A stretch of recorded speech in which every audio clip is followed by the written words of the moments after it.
Welcome friends, एक नई video के साथ मैं प्रोफेसर सीपी भसीन हृदय के अंत्यकरण से आपका स्वागत करता हूं। आज के मेरे वीडियो का टाइटल है miracles of some small countries. जी हां, छोटे देश जो बहुत छोटे कहे जा सकते हैं, आकार के हिसाब से, जनसंख्या के हिसाब से, प्रगति के हिसाब से नहीं कह रहा मैं। उन्होंने कौन से मिरेकल्स किए हैं। दूसरी बात, आज थोड़ा सा इतिहास को स्पर्श करने की मेरी कोशिश रहेगी। इतिहास लिखा ही इसलिए जाता है ताकि आने वाली पीढ़ी अपने देश के या दूसरे देश के इतिहास को पढ़कर प्रेरणा ग्रहण कर सके। फ्रेंड्स, सेकेंड वर्ल्ड वॉर आपको सबको मालूम है, पहला विश्व युद्ध 1914 टू 1918 हुआ था और द्वितीय विश्व युद्ध 1939 टू 1945 हुआ था। फ्रेंड्स, मैं जो शुरुआत करूंगा द्वितीय विश्व युद्ध से करूंगा और इतिहास की केवल एक छोटी सी झलक दूंगा। जो 1939 टू 1948 द्वितीय विश्व युद्ध था, उसका कल्प्रिट पूरी तरह से हिटलर था। और मैं ये कह दूं, आप सबको मालूम होगा, जिसने भी थोड़ी हिस्ट्री पढ़ी है, दो पोल थे उस समय, एक एलाइज कहलाते थे, दूसरे एक्सिस कहलाते थे। एक्सिस में तीन कंट्रीज थे, इटली, जर्मनी, जापान। और आपको मालूम है हिटलर जर्मनी के ही थे। और जो दूसरी तरफ एलाइज थे, United states of America, union of Soviet socialist Republic USSR, China, Britain, जितनी विश्व की ताकत थी एक तरफ थी। और जो एक्सिस थे, मात्र तीन कंट्री में कह रहा हूं, Italy, Germany and Japan, might be some little country follower, but three were axis, Germany, Japan and Italy. चूंकि मैंने आपसे कहा एलाइज बहुत ज्यादा पावरफुल थे और ये हिटलर की एक बेवकूफी शब्द का मैं उपयोग करूंगा कि उसने एक्सिस को पूरी तरह से विनाश के कगार पर लाकर खड़ा कर दिया था। युद्ध की शुरुआत निश्चित रूप से जर्मनी ने की थी, अनडाउटेडली हिटलर के कारण हुई थी, लेकिन कहां एक तरफ यूएसएसआर, चाइना, ब्रिटेन, दूसरी तरफ जर्मनी, जापान, इटली। अंत वही हुआ था 1945 में। दो देश, जर्मनी और जापान, मित्र देश के दोनों एक्सिस कंट्री थे, पूरी तरह तबाह हो चुके थे। क्वेश्चन आप ये भी पूछ सकते हैं, क्या द्वितीय विश्व युद्ध से ये पहले डेवलप थे, विकसित थे? जी हां, जर्मनी और जापान दोनों ही 1939 द्वितीय विश्व युद्ध के प्रारंभ से विकसित थे, काफी अच्छा विकास था। लेकिन युद्ध हमेशा तबाही की ओर ही ले जाता है। मैंने शुरू में कहा यह हिटलर की बहुत बड़ी मूर्खता थी, अभिमान था, जो बाद में उसका सामने आ गया था। जर्मनी और जापान 50 to 60 रादर 70% इकोनॉमी खत्म हो गई थी। कितने लाख सैनिक और सिविलियन सेकेंड वर्ल्ड वॉर में मारे गए थे। फिर मैं यह सेंटेंस रिपीट कर रहा हूं, 1945 में जब वर्ल्ड वॉर खत्म हुआ था, उस समय जर्मनी और जापान तबाही की कगार पे खड़े थे। कई देशों को ऐसा लग रहा होगा शायद ये कभी उठ पाएंगे क्या। तीसरे देश पे आ रहा हूं, फिर उसके बाद एक तुलनात्मक अध्ययन आपके सामने पेश करूंगा। 1949 नहीं, यानी 1949, यदि मेरा गणित सही है, 2 साल के बाद ही 1949 आएगा। चाइना के वर्ल्ड वॉर के बाद एक बहुत छोटा सा कंट्री चाइना से अलग हो गया था और आज दिन तक चाइना ने उसको एक स्वतंत्र राष्ट्र की मान्यता नहीं दी है। जब चाइना ने दी है तो यूएनओ के अधिकांश देशों ने उसको मान्यता नहीं दी हुई है और वो देश है ताइवान। लगभग 12 या 13 कंट्रीज ने मान्यता दे रखी है। 198 कंट्रीज में से ज्यादातर कंट्रीज ने ताइवान को एक राष्ट्र के रूप में मान्यता नहीं दे रखी है।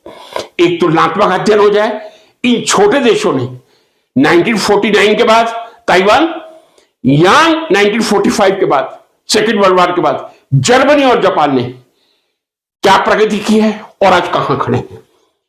जर्मनी की पॉपुलेशन है 8.4 करोड़। जी हां, लिखा नहीं है, 8.4 करोड़। जापान की है 12.4 करोड़। ताइवान एक बहुत ही छोटा देश है, पॉपुलेशन मैं समझता हूं 2.5 करोड़ के अंदर अंदर होगी। और ऑब्वियसली इंडिया, हम 145 सीआर के साथ हैं, इसमें कोई डाउट नहीं। तो जर्मनी की पॉपुलेशन 8.4 सीआर, जापान की 12.4, Taiwan 2.5 CR, India 145 CR. HDI human development index, मानव विकास सूचकांक, ह्यूमन डेवलपमेंट इंडेक्स यूएनओ द्वारा जारी किया जाता है। किसी भी देश की शिक्षा व्यवस्था कैसी है, चिकित्सा व्यवस्था कैसी है, वहां के देश के नागरिकों का रहन सहन कैसा है, कितनी स्लम से झोपड़ियां हैं, कितने महल हैं, लेकिन एक आम आदमी के जीवन की दैनिक जरूरतों की पूर्ति, शिक्षा, चिकित्सा और रहने के स्तर से HDI human development index UNO जारी करता है। यानी मैं ये कह दूं, यदि 1 है तो बहुत ही डेवलप्ड होगा, और यदि नीचे की तरफ जाएगा 0.6 या 0.5 एवरेज कहलाएगा, और उससे नीचे पुअर होगा। अब आप देखिए, जर्मनी जो 1945 में सेकेंड वर्ल्ड वॉर के बाद तबाह हो गया था, वहां का ह्यूमन डेवलपमेंट इंडेक्स, शिक्षा, चिकित्सा, लोगों के जीवन का रहन सहन, एचडीआई इंडेक्स 0.959 यानी 1 के करीब लाके खड़ा कर रहा है। जापान थोड़ा कम है 0.925, but still more than 0.9 means it is touching to 1, very high human development index. Taiwan जो 1949 में एक अलग राष्ट्र स्वयं घोषित, it will be not wrong to say, उसने अपने आप को स्वयं राष्ट्र घोषित कर लिया था, उसका ह्यूमन डेवलपमेंट इंडेक्स जापान के लगभग बराबर 0.926 है। इंडिया 47 में हम आजाद हुए थे, हमारा एचडीआई 0.685 है, यानी हम एवरेज पे हैं। आप तीनों कंट्रीज देख लीजिए, population 8.4 CR, 10.4 CR, 2.5 CR, 145 CR. Human development index में हम कहां खड़े हैं? जीडीपी, यह बात सही है, जर्मनी की 4.7 ट्रिलियन है, जापान 4.1 ट्रिलियन है। और यहां मैं बता दूं, इस समय जापान और इंडिया में कंपटीशन चल रहा है, कौन तीसरे नंबर पे आएगा? Obviously USA first, second China, third position के लिए इंडिया जापान के साथ कॉम्पीट कर रहा है। ताइवान की ऑब्वियसली 2.5 करोड़ की पॉपुलेशन, 814.5 बिलियन वहां की जीडीपी है।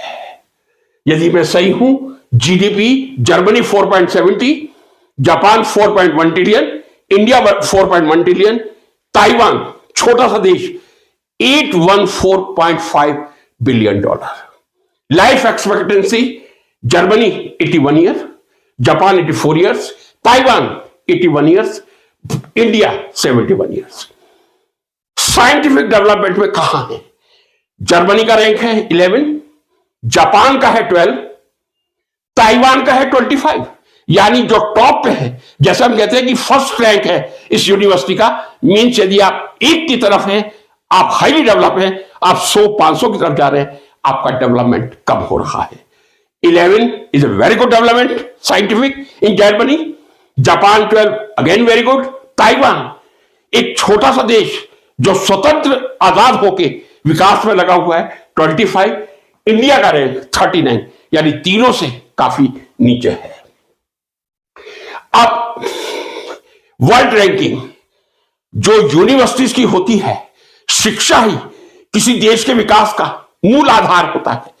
यदि आप अच्छी शिक्षा देंगे, आप आने वाले भविष्य में अच्छे वैज्ञानिक, अच्छे इंजीनियर, अच्छे मेडिकल डॉक्टर बनाएंगे। जर्मनी की टॉप 100 में 5 यूनिवर्सिटी शामिल हैं। यदि वर्ल्ड की टॉप 100 ली जाए तो उसमें एक तरह से कब्जा यूएसए का है, बहुत यूनिवर्सिटीज हैं, उसको आज मैं एक तरफ रख रहा हूं। जर्मनी की 5 है, जापान की 4 है, ताइवान की एक यूनिवर्सिटी टॉप 100 पे है। आप सोच रहे होंगे ताइवान की एक यूनिवर्सिटी को मैं इतना महत्व दे रहा हूं, इसलिए कि भारत की 100 में टॉप 100 में एक भी यूनिवर्सिटी नहीं है। 2 आईआईटी हैं, IIT Delhi, IIT Mumbai, I should say Bombay, वो भी 180 और 160 के आसपास है।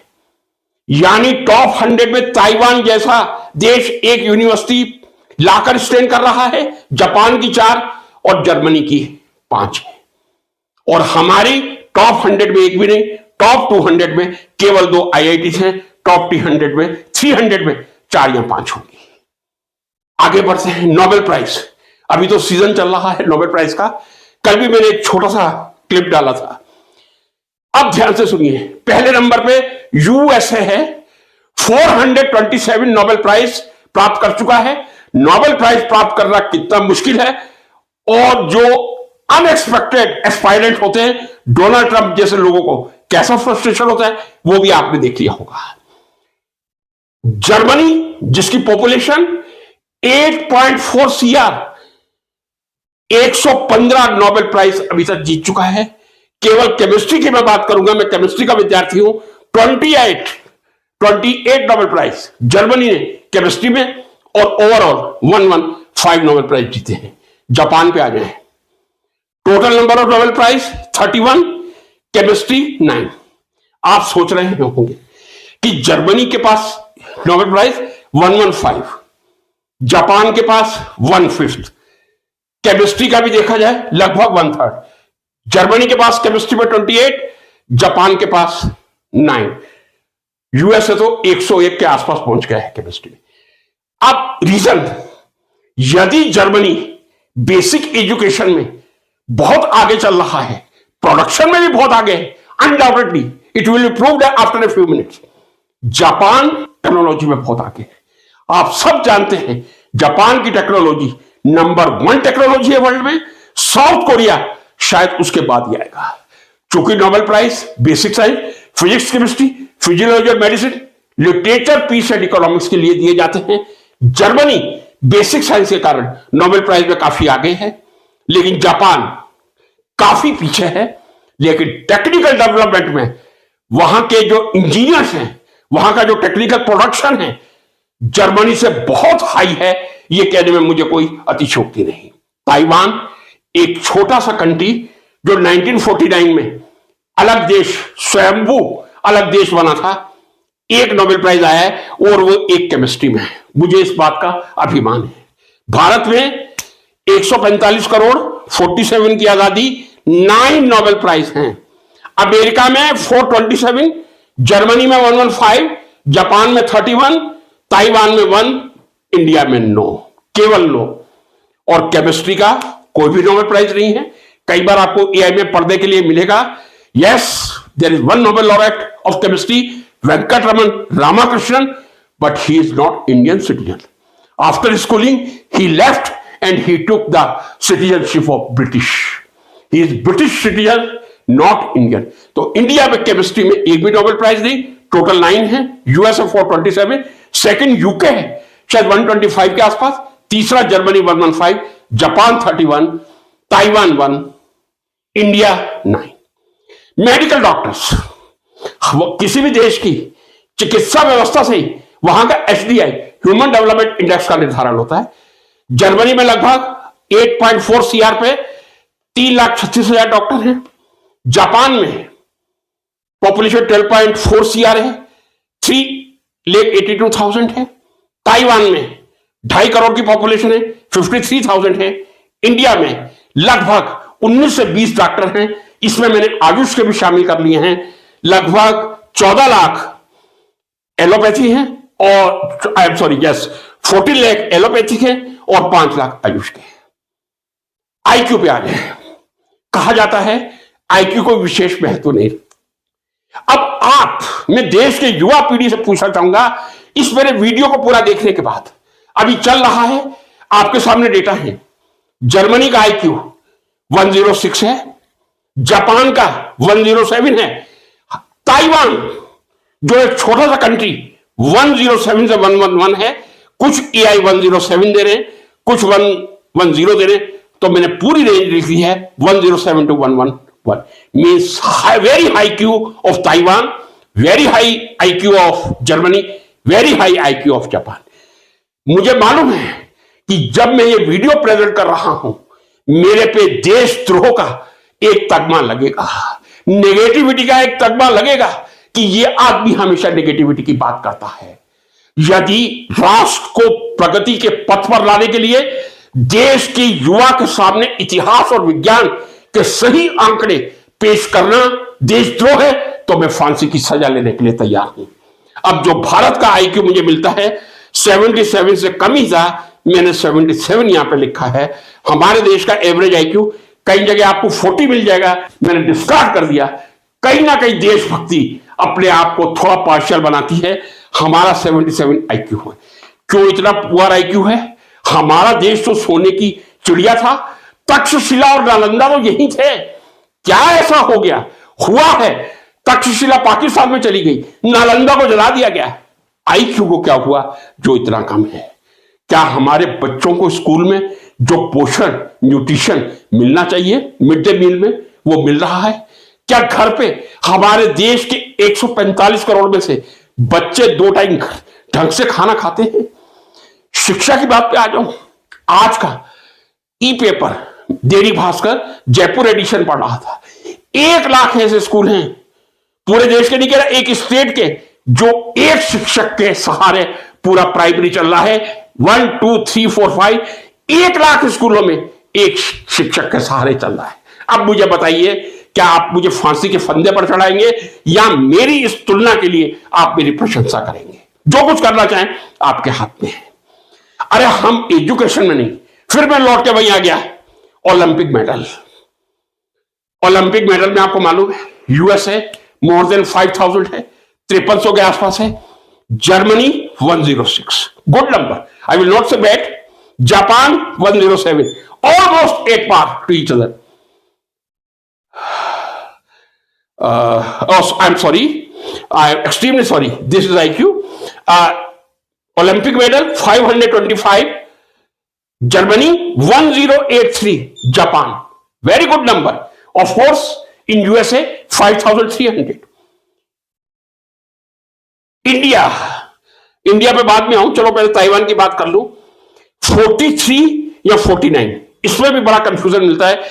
जब आप चैट जीपीटी पे जाइए, परप्लेक्सिटी पे जाइए, जेमिनी पे जाइए, लेकिन कुल मिलाकर मैं कह सकता हूं कम से कम 43 मेडल, ओलंपिक मेडल ताइवान के पास है। इंडिया 145 CR 41, इसमें कहीं कोई गलती नहीं है, 41 ही मिलेगा। जर्मनी में भी कोई गलती नहीं है, जापान में भी कोई गलती नहीं है, गलती ताइवान में भी नहीं है, लेकिन अलग अलग आंकड़ा दिखा रहा है। जो मैंने आपके सामने रखा है कम से कम 43 तो है, हमारे 41 है। चलिए, शिक्षा में हम पीछे हैं, हमारा ह्यूमन डेवलपमेंट इंडेक्स बहुत पुअर है। खेल में हम बहुत पीछे हैं। बहुत आसानी से मैं कह देता हूं, सदियों गुलाम रहे थे जी, पहले मुगलों ने बनाया था, उसके बाद अंग्रेज आके चलो पीछा छुड़ाओ। अब आते हैं जो 30 ट्रिलियन हम इकोनॉमी की बात कर रहे हैं, कहां पे उसको मैं जस्टिफाई करूं? आप मुझे बताइए, ईमानदारी से बताइए, मां सरस्वती को आप साक्षात स्वरूप में सामने देखते हुए बताइए। चलिए छोड़ दीजिए, अब मैं लक्ष्मी पे आ जाता हूं। नंबर ऑफ इंडस्ट्रीज, अभी जो सूची जारी हुई है टॉप 500 इंडस्ट्रीज, यानी विश्व की टॉप 500 इंडस्ट्रीज में किस देश की कितनी इंडस्ट्रीज हैं। यानी हम जो 30 ट्रिलियन कह रहे हैं, भाड़ में जाए एजुकेशन, भाड़ में जाए ओलंपिक मेडल। जरा आप व्यवसाय की स्थिति तो देख लीजिए, टॉप 500 में जर्मनी की 30 इंडस्ट्रीज उद्योग शामिल हैं, जापान के 38 हैं। सुन लीजिए, टॉप 500 में जर्मनी की 30, जापान की 38, इंडिया की एकमात्र सिंगल डिजिट में 9 इंडस्ट्रीज आ रही हैं साहब। 9 ही नोबेल प्राइज है, पता नहीं 9 से हमें इतना लगाव क्यों है, 9 ही नोबेल प्राइज हैं। टॉप 500 इंडस्ट्रीज जो अभी एक महीने में अक्टूबर में जो लिस्ट डिक्लेयर हुई है वो आपके सामने रख रहा हूं। जर्मनी की 30, जापान की 38, इंडिया की मात्र 9। अब सुन लीजिए, रिलायंस 88, मतलब 88 तक हमारी कोई इंडस्ट्री नहीं है। LIC 95, Indian oil corporation 127, SBI 163, ONGC 181, HDFC 258, Tata Motors 283, BPCL 285, ICICI bank 464। यानी हमारे देश की 145 करोड़ जिसकी जनसंख्या है, नोबेल प्राइज केवल मात्र 9 है, ओलंपिक मेडल केवल मात्र 41 है, जर्मनी में यूनिवर्सिटीज 5 हैं, ओलंपिक मेडल 525 है, जापान के पास 1083 ओलंपिक मेडल है, 4 यूनिवर्सिटी टॉप 100 में, हमारी टॉप 100 में एक भी नहीं है। आईआईटी दिल्ली बॉम्बे 160 और 180 के आसपास है। इंडस्ट्रीज में हम सोच रहे हैं कि हम 2047 तक एक डेवलप्ड कंट्री, विकसित अर्थव्यवस्था बनेंगे। मैं भी इस नारे को बहुत प्रोत्साहन देता हूं, लेकिन शिक्षा का काम होता है नारों पर ध्यान ना देके वस्तु स्थिति से देश के विद्यार्थियों को, देश के युवाओं को और देश के नागरिकों को अवगत करवाना। आप मुझे बताइए, यदि 2025 तक जर्मनी की 30 इंडस्ट्रीज हैं टॉप 500 में, जापान की 38 हैं, इंडिया की केवल मात्र 9 है, 2047 तक विकसित भारत बनना पॉसिबल होगा? जरा विचार कीजिए।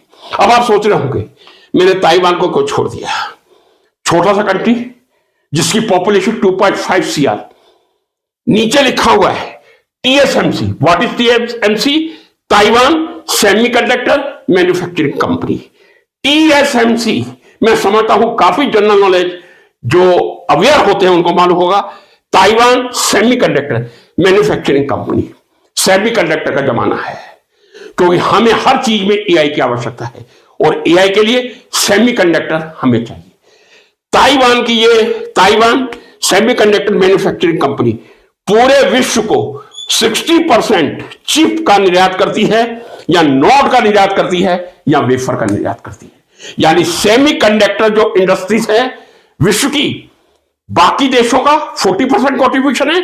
एक ताइवान 2.5 CR जिसको अभी केवल 10 या 12 देशों ने मान्यता दी है, उसके पास जो इंडस्ट्री है ऐसी कई है, लेकिन मैं सबसे बड़ी बता रहा हूं ताइवान सेमीकंडक्टर मैन्युफैक्चरिंग कंपनी 60% वो इंपोर्ट करता है और हम भी उससे लेते हैं। और हमारे देश में 2025 में जो सेमीकंडक्टर इंडस्ट्री लगी है, TSMC के सपोर्ट से भी 1 या 2 इंडस्ट्रीज लगी है। एक एनालिसिस हिस्ट्री के पन्नों से उठा के आपके सामने रखा था। 2 देश जर्मनी जापान जो द्वितीय विश्व युद्ध के बाद तबाह हो गए थे, तहस नहस हो गया था, आज फिर किस स्थिति में आके खड़े हो गए। 1949 में चाइना से अलग हुआ ताइवान, जिसने अपने आप को IQ में, टेक्नोलॉजी में इस तरह डेवलप किया कि वहां की ताइवान सेमीकंडक्टर मैन्युफैक्चरिंग कंपनी पूरे विश्व के जनसंख्या को 60% सेमीकंडक्टर सप्लाई कर रही है। क्या यह मैंने देशद्रोह का काम किया है या देशभक्ति का काम किया है? क्या आपको लगता है इन आंकड़ों को देख के 2047 यानी मैं कह दूं आफ्टर 22 ईयर्स, क्या आपको लगता है यदि यही स्थिति रही, 1 लाख स्कूल में, प्राइमरी में जहां से शिक्षा का प्रारंभ होता है, 1 शिक्षक के सहारे स्कूल चल रहे हैं। हमारे देश की एक भी इंडस्ट्री टॉप 100 में नहीं है, 2 हैं, सॉरी 88 रिलायंस और 95 LIC। एक भी यूनिवर्सिटी टॉप 100 में नहीं है। 200 में भी आईआईटी दिल्ली और बॉम्बे 160 के बाद है। और ताइवान जैसी कंट्री, उसकी 1 यूनिवर्सिटी, और जापान की 4, जर्मनी की 5। क्वेश्चन मार्क है, क्या 2047 तक हम विकसित राष्ट्र बन पाएंगे? यदि विज्ञान के विद्यार्थी, वैज्ञानिक ही मैं कह दूं, विज्ञान के शिक्षक इस तथ्य को इतनी सरलता से ग्रहण कर रहे हैं, तो विज्ञान की शिक्षा पर भी एक प्रश्नवाचक चिन्ह लगेगा। ये एनालिटिकल डेटा है, आप किसी से भी एनालिसिस करवा के देखिए, क्या जिस गति से हमारे देश की शिक्षा व्यवस्था चल रही है, 1 लाख स्कूल 1 शिक्षक के भरोसे, कई यूनिवर्सिटी के डिपार्टमेंट ऐसे जो 1 या 2 टीचर से चल रहे हैं, लेक्चर से चल रहे हैं, प्रोफेसर से चल रहे हैं, आपके हाथ में है। आप मुझे देशद्रोह का तमगा दीजिए, जरूर लिखिए कमेंट बॉक्स में कि आप देशद्रोही हैं, आपको सजा मिलनी चाहिए। लेकिन ये एक पाठ है, इतिहास का लेसन है, किस तरह जर्मनी जापान पूर्ण विध्वंस होने के बाद पुनः खड़े होकर आज पूरे देश को 115 नोबेल प्राइज, या ये कह दूं साइंटिफिक डेवलपमेंट, या ओलंपिक मेडल, इसी को विकास कहा जाता है। ताइवान जैसा छोटा सा देश, ताइवान सेमीकंडक्टर मैन्युफैक्चरिंग कंपनी की 60% सप्लाई पूरे विश्व को करके यही हमको सिखाता है कि भारत को गंभीरता से देशभक्ति को परिभाषित करना होगा। नमस्कार।